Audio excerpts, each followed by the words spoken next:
ఎప్పుడు చిన్న చిన్న కాన్వర్సేషన్సే కానీ ఈసారి కాస్త లెంథియర్ కాన్వర్సేషన్స్ చేద్దాం అనుకుంటున్నాం. ఎందుకంటే సార్‌తో ఎప్పుడు మాట్లాడి చూసే ఆడియన్స్ మీ అందరికీ గూడా మన సుధీర్ గారితో కనెక్ట్ అయిన విధానం వేరే లెవెల్ ఉంటుంది. ఆయన మీద పెట్టిన ట్రస్ట్ వేరే లెవెల్ ఉంటుంది. బట్ ఇవాల్టి ఇంటర్వ్యూలో సార్ కాదు మేడం అంతే అనిపించేలాగా మాట్లాడదామని అనుకుంటున్నాం. So I have with me from Epione Minnal గారు నమస్తే. ఎలా ఉన్నారు? I am good. So maximum నాకు తెలుసు you'll put all your efforts, but ఇంకా తెలుగులోనే మాట్లాడదాం. ఎందుకంటే ఆడియన్స్కి ఇంకా క్లియర్గా సుధీర్ గారు మాట్లాడిన విధానం, ఆయన చెప్పే పాయింట్స్ అన్ని జనాలకి ఎలా అయితే కంఠస్థం వచ్చేసాయో, సో ఇప్పుడు మీరు మాట్లాడుతున్నారు కాబట్టి మీరు కూడా అదే పేస్లో మెయింటైన్ చేయాలని అనుకుంటూ to start with as usual అందరికీ ఉండే మెయిన్ ప్రాబ్లం ఏజ్తో సంబంధం లేకుండా మోకాళ్ళ నొప్పులు, knee joint pains. So knee joint పెయిన్స్కి మనం ఎపి1లో ఎలాంటి ట్రీట్మెంట్ చేస్తున్నాము and how is that we address the issue? ఏం చెప్తారు? నేనే ఇంగ్లీష్లో అడుగుతున్నాను. లేదు, మనం ఎట్లా చేస్తాం, ఏం చేస్తాం ఇక్కడ? ఇది మీ వర్డ్స్ చాలా మోటివేటింగ్గా, కానీ ఐ ట్రై ఎంత మంచిగా తెలుగులో ఐ కెన్ ట్రై. తప్పకుండా. సో ఇప్పుడు ఈపియోన్లో ఫస్ట్ థింగ్ ఇస్ పేషెంట్స్ మోకాళ్ళ నొప్పితో వస్తే ఇవాల్యుయేషన్ చేయాలి. ఓకే, సో మెయిన్ పాయింట్ ఇది, పేషెంట్స్కి బాధపడుతున్నారు కదా ఇది నొప్పి వల్ల, కంటిన్యూస్గా ఫ్యామిలీ మెంబర్స్కి కూడా they will be keep on telling నొప్పి ఉంది అని ఫ్యామిలీ మెంబర్స్ కూడా కొంచెం ఇది అవుతుంది. So but first thing is patient నా దగ్గర వస్తే పేషెంట్స్కి ప్రాబ్లం ఏంటి, వి విల్ లిసన్. ఓకేనా, we will sit and listen full time, we will give. And so once పేషెంట్లో నాకు ఇది ప్రాబ్లం ఉంది, నాకు మార్నింగ్ కూర్చోలేసినప్పుడు ఇబ్బంది ఉంది, స్టేర్స్ క్లైంబింగ్లో ఇబ్బంది ఉంది, అన్నీ నేను వింటాను. వినిన తర్వాత ఇది చెక్ చేస్తాము, ఎక్కడ ఉందా నొప్పి, ఇది అరుగుదల వల్ల ఉందా, వేరే రీజన్ వల్ల ఉందా, తర్వాత ఎంత ప్రాబ్లం ఉందా, ఇది జనరల్గా ఎక్కువ స్ట్రెయిన్ అయిన తర్వాత నొప్పి ఉందా ఆర్ రెగ్యులర్ యాక్టివిటీస్లో కూడా నొప్పి ఉందా, అండ్ మోస్ట్ ఇంపార్టెంట్ పాయింట్ ఏంటి, రాత్రి నిద్ర డిస్టర్బ్ అవుతుందా లేదా.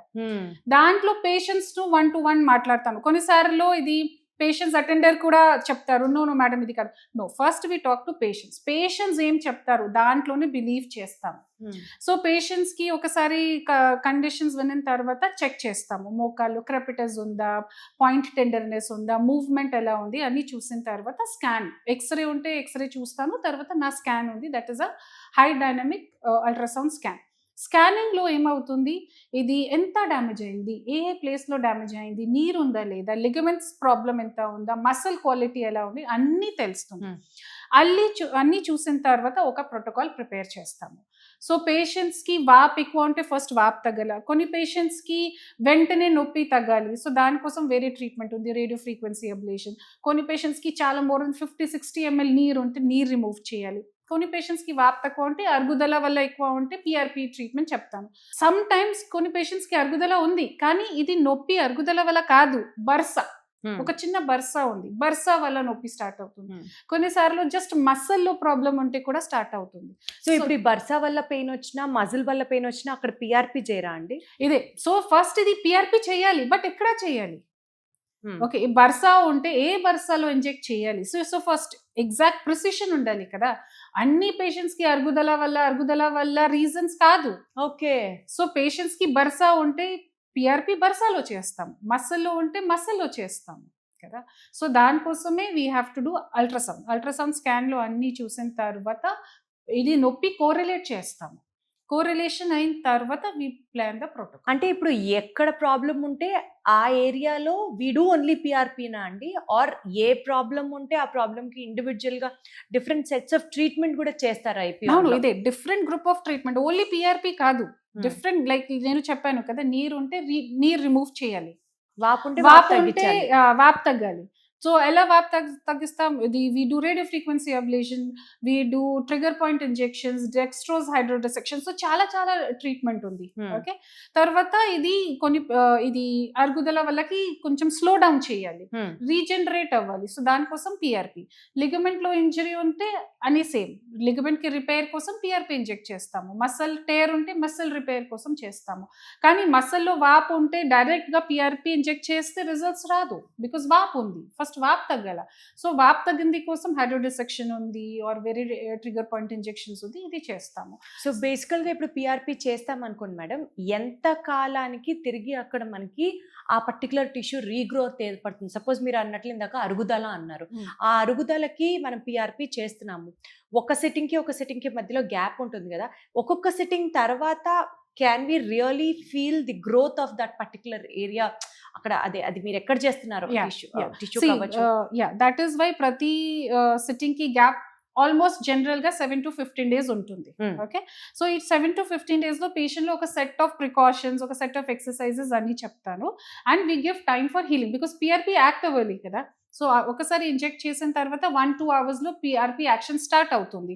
తర్వాత it takes some time for to show.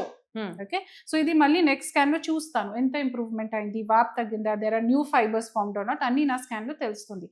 But overall గా ఇట్ టేక్స్ అట్లీస్ట్ 2-3 months. అచ్చా, ఇది మసల్ ఉంటే కొంచెం ఫాస్ట్ గా అవుతుంది, గుజ్జు ఉంటే it takes little more time, tendon ఉంటే it takes somewhere around 1 to 2 months. So every structure కి హీలింగ్ కి ఒక టైం ఉంది. ఓకే, సో దాని ప్రకారమే ఇది గ్యాప్ ఉంది, దాని ప్రకారమే ప్రికాషన్స్ ఉంది, దాని ప్రకారం నెంబర్ ఆఫ్ సిట్టింగ్స్ ఉంది. ఇప్పుడు మనకి ఒక పేషెంట్ పిఆర్పికి ట్రీట్మెంట్ చేయించుకుంటే తిరిగి మళ్ళీ సప్లిమెంట్స్ కి కూడా ఎక్స్ట్రాగా బయట నుంచి తీసుకోవాల్సి ఉంటుందా? లైక్ ఫర్ ఎగ్జాంపుల్ కొలాజిన్ కావచ్చు, వైటమిన్స్ కావచ్చు, మినరల్స్ కావచ్చు, ఆర్ అవన్నీ బాడీలోనే ఫామ్ అయిపోతాయా because of this PRP? See PRP exact గా ఏ ప్లేస్ లో డ్యామేజ్ ఉందో దానికోసమే. ఓకే, సో పిఆర్పికి if I'm injecting PRP in the joint, దానికి అన్ని బాడీలో రెస్పాన్స్ అవుతుందా? కాదు, పిఆర్పి స్పెసిఫిక్ పాయింట్ లో యాక్ట్ అవుతుంది, ఆ ప్లేస్ కినే హీల్ అవుతుంది. Supplements means see old age లో కాల్షియం విటమిన్ డి డెఫిషియన్సీ తప్పకుండా ఉంటుంది. So to get the result faster తప్పకుండా we put them on some kind of supplement. అంటే ఇది ఓన్లీ ఫర్ ఎల్డర్లీ పేషెంట్స్ కే చెప్తున్నారు? No, not for elderly patients. For example young patient athlete ఉంది, so they want to come back to sports ఎర్లీగా కదా, so ఆ టైంలో we put them on some muscle healing కోసం ఆర్ ఫాస్టర్ రికవరీ కోసం we put them on some kind of supplements. So supplements కూడా patients to patients depend అవుతుంది. ప్రతి patients కి సప్లిమెంట్స్ కి అవసరం లేదు, it depends on condition to condition. Okay, and ఇప్పుడు కొలాజిన్ చెప్పారు కదా, సి కొలాజిన్ కి జనరల్ గా బాడీలో చాలా ఎఫెక్ట్ ఏమీ లేదు, బట్ 10-15% ఇంప్రూవ్మెంట్ కి ఛాన్సెస్ ఉంది అండ్ సైడ్ ఎఫెక్ట్స్ లేదు. So that is why if collagen మీరు యూజ్ చేస్తున్నారా for some months, 2-3 months use చేస్తే okay, no problem, no side effects, no ఎక్కువ బెనిఫిట్స్ కూడా లేదు, but it is good. Okay madam, ఇప్పుడు సే ఫర్ ఎగ్జాంపుల్ మనకి ఒక 60 ఏజ్ ఓల్డ్ లేడీ మోకాళ్ళు అరిగిపోయాయని చెప్పి మీ దగ్గర పిఆర్పికి వచ్చారని అనుకుందాం, స్టేజ్ 3లో ఉన్నారు అని అనుకుందాం ఫర్ ఎగ్జాంపుల్. మీరు పిఆర్పి చేస్తే మీరు చెప్పిన ప్రోటోకాల్ అంటే చాలాసార్లు సార్ చెప్పారు, పిఆర్పి చేసినంత మాత్రాన కాదు, తిరిగి మళ్ళీ వాళ్ళ లైఫ్ స్టైల్ మార్చుకోవాలి, సెట్ ఆఫ్ ఎక్సర్సైజెస్ చేయాలి, ఇట్లా ప్రికాషన్స్ తీసుకోవాలి అని అలా ఫాలో అవుతున్నారు అని గుడ్ పేషెంట్ అనుకుందాం. వాళ్ళు మళ్ళీ పిఆర్పి సే ఒక 6 monthsకి ఒకసారి టైం అయిపోయిందా, సంవత్సరానికి టైం అయిపోయిందా అనుకుని మళ్ళీ వాళ్ళు రావాల్సి ఉంటుందా? ఆర్ ఇంకా ఒకసారి పిఆర్పి చేస్తే ఇంకా దట్స్ ది ఫైనల్ థింగ్, ఇంకా మళ్ళీ పిఆర్పి అవసరం లేదు, అది చేయలేదు, అది పని చేయదు, ఇట్లా ఏమన్నా సినారియోస్ ఉంటాయా? లేదు. సో ఈ పిఆర్పిది లాంగ్ లాస్టింగ్ సొల్యూషన్. పిఆర్పిలో ఏం చేస్తున్నాను, రిపేర్ చేస్తున్నాను. ఓకేనా, so it's a long lasting. కానీ మీరు how you prepare the PRP preparation, PRP injection విధానం చాలా ఇంపార్టెంట్ ఉంది. ఓకే, సో ఇది 6 months 1 year గ్యాప్ లో మళ్ళీ మీకు నొప్పి రాదు, ఇట్ టేక్స్ లాంగ్ టైం, కొన్ని ఇయర్స్ వరకు వర్క్ అవుతుంది. ఓకే, సో ఇది ముందు వరకు there were researches that PRP work for 1 year 2 years, చాలా రీసెర్చెస్ 1-2 years వరకు ఉంది. ఇప్పుడు నౌ ఇది ఎయిమ్స్ లో, PGI Chandigarh, these all are research centres కదా, సో రీసెర్చ్ సెంటర్స్ లో రీసెర్చ్ చేసిన తర్వాత లాంగ్ లాస్టింగ్ ఎఫెక్ట్ ఉంది. ఓకే, బట్ ఇంపార్టెంట్ ఇస్ విధానం, how you are doing the PRP, ఎలా ప్రిపేర్ చేస్తున్నారు, how you are injecting. Like I said, see ఇప్పుడు ఇది స్టార్టింగ్ లో వి టాక్ అబౌట్ కదా, బర్సా ఉంటే ఇప్పుడు we inject the PRP in joint, results రాదు కదా, patient will not be happy. Patient came with bursa pain, so బర్సాలోనే inject చేయాలి. Okay, and what quantity of PRP we should inject. ప్రతి patients కి stage 3 అరుగుదల ఉంటే same type of PRP, same quantity of PRP will not give results. Patients కి condition బట్టి, number of counts of platelet. Okay, ఇప్పుడు concept is at least 5 billion PRP count. Okay, so నా దగ్గర అన్ని మెషిన్స్ లో వీ డూ ఫర్ ప్రతి patients కి count చేస్తాము. Okay, so it also depends upon పేషెంట్స్కి హ్యాబిట్స్ ఏంటి. లైక్ ఇప్పుడు కొన్ని పేషెంట్స్కి ఆల్కహాల్కి హ్యాబిట్ ఉంటే, స్మోకింగ్కి హ్యాబిట్ ఉంటే, that also effects our PRP. So first history important ఉంది, దాంట్లో చేంజెస్ మోడిఫికేషన్స్ ఇంపార్టెంట్ ఉంది. ఆన్ అన్ యావరేజ్ గా ఇది స్పెసిఫిక్ కౌంట్ ఆఫ్ పిఆర్పి అని ఉంటుందా అండి పర్ పేషెంట్? అవును, పర్ పేషెంట్స్కి. సో ముందు ఎంత ఉంది, okay, that we take and then we process it and then we have a machine, ఇక్కడ కౌంట్ చేస్తాము and make sure that at least ముందు నుంచి at least 5 times PRP count, and ఈ 5 times should be at least 5 billion and more. So ఈ blood ప్లాస్మాలోంచి collect అయినటువంటి platelets నే మీరు ఇంజెక్ట్ చేస్తారా, లేదా అందులో మళ్ళీ ఏదైనా గ్రోత్ సీరమ్స్, గ్రోత్ ఫ్యాక్టర్స్ ఏది కూడా ఏమైనా కలుపుతారా? యా, సో ఇది ప్లాస్మా ఉంది కదా, so once we have separated, ఇది కాన్సన్ట్రేటెడ్ ప్లేట్లెట్ ఎక్స్ట్రాక్ట్ చేశాను కదా, ఇదే ప్లేట్లెట్స్ లోపల గ్రోత్ ఫ్యాక్టర్స్ ఉంది. ఓకే, అంటే న్యాచురల్ గా మన బ్లడ్ లో ఉన్న మన బ్లడ్ లోనే ఉంది, that we have concentrated according to our need. తర్వాత వెన్ వీ ఇంజెక్ట్ అయిన తర్వాత విదిన్ 1 hour ఈ అన్ని గ్రోత్ ఫ్యాక్టర్స్ ప్లేట్లెట్ నుంచి రిలీజ్ అవుతుంది. ఓకే, సో వన్స్ ఒకసారి గ్రోత్ ఫ్యాక్టర్ రిలీజ్ అయిన తర్వాత it starts its action.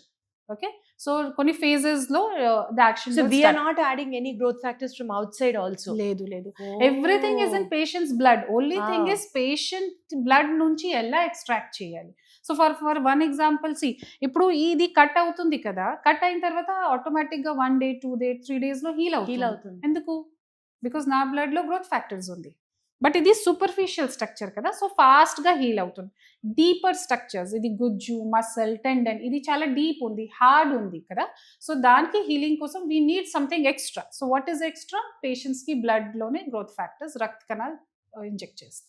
Normal గా అండి నేను వెళ్ళే డర్మటాలజికల్ సెంటర్స్కి అలా ఇప్పుడు చేయించుకుంటుంటాం కదా హెయిర్కి పిఆర్పి, అట్లాగా వాళ్ళు హెయిర్కి పిఆర్పి చేసేటప్పుడే మన బాడీలో ఉన్న గ్రోత్ ఫ్యాక్టర్స్ సరిపోవు అని చెప్పి ఎక్స్టర్నల్ గ్రోత్ ఫ్యాక్టర్స్ని ఆ కాన్సన్ట్రేట్లో కలిపి దే ఇంజెక్ట్ అనమాట. జుట్టుకి అలా చేసినప్పుడు ఇంత ఒక ప్రాబ్లమ్ని మనం అడ్రస్ చేస్తున్నాం, అది కూడా ఒక కాంప్లికేటెడ్ ఆర్గన్ అయినప్పుడు మనం ఎందుకు గ్రోత్ ఫ్యాక్టర్స్ వాడట్లేదు? ఇప్పుడు what we want is everything is there in your own blood. చెప్పాను కదా, so what cells we want, గుజ్జు cells we want, muscle cells we want, tendon cells we want, ఏ concentration లో we want, we're doing it through patients blood only. బయట నుంచి we don't అట్లా separate చేస్తారా అండి గుజ్జు కోసం ఈ సెల్స్? అవును, we separate. that is what machine ఉంది కదా, so that is what is training. ఇప్పుడు మీరు చూడండి చాలా సెంటర్స్ పిఆర్పి చేస్తారు, రిజల్ట్స్ రాదు. ఎందుకు? బికాస్ ఇది just taking blood, processing it in a machine, injecting is not PRP. PRP is ఒక సైన్స్, ఒక ప్రోటోకాల్. మీరు సపోజ్ 2 పేషెంట్స్కి ఎక్స్రే చూస్తే స్టేజ్ 3 ఉంది. ఓకే, స్టేజ్ 3 ఉంటే మీరు ఒక పిఆర్పి ప్రిపేర్ చేస్తారు, 20 ml బ్లడ్ తీస్తాను, 5 ml ఇంజెక్ట్ చేస్తాము. ఒక పేషెంట్కి రిజల్ట్ వస్తుంది, ఒక పేషెంట్స్కి రిజల్ట్స్ రాదు. ఎందుకు? Why? Both of them were in stage 3 కదా, both of them should get results. ఎందుకు రిజల్ట్స్ రాదు? బికాస్ బాడీలో ఎవ్రీ బాడీ ఈజ్ డిఫరెంట్. కొన్ని బాడీకి రెస్పాన్స్ ఫాస్ట్ అవుతుంది, కొన్ని బాడీకి రెస్పాన్స్ లేట్ అవుతుంది, కొన్ని బాడీకి స్పెసిఫిక్ రిక్వైర్మెంట్స్ ఉంది. ఆ రిక్వైర్మెంట్ ప్రకారం నేను ట్రీట్మెంట్ చేశాను లేదా. సో దట్ ఈస్ వై ఒక్క సెట్ ఆఫ్ ప్రోటోకాల్ ప్రకారం అన్ని పేషెంట్స్కి సేమ్ ట్రీట్మెంట్ ఉంది, ఇది కాదు. It has to be different, customized, need to need and depends on damage to damage. Wonderful అండి.